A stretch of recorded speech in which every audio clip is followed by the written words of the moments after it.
дали во СДСМ расте фракционерската битка и каква е улогата денеска на поранешните председатели во СДСМ, Заев и Црвенковски, кои воедно беа и еден период и премиери?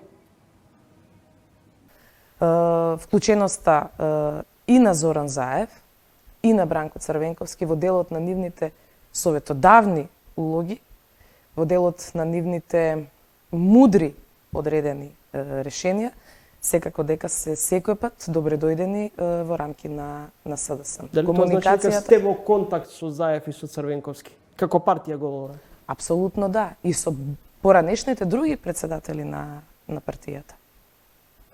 Затоа што во еден период имаше критики и од екс-премиерот и лидер Црвенковски на адреса на владеачката гарнитура. Во јавноста овој период се слушаше дека има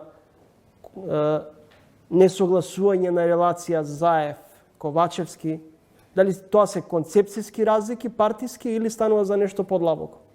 Мислам дека времето го демантираше се тоа, дека има некакви концепцијски разлики.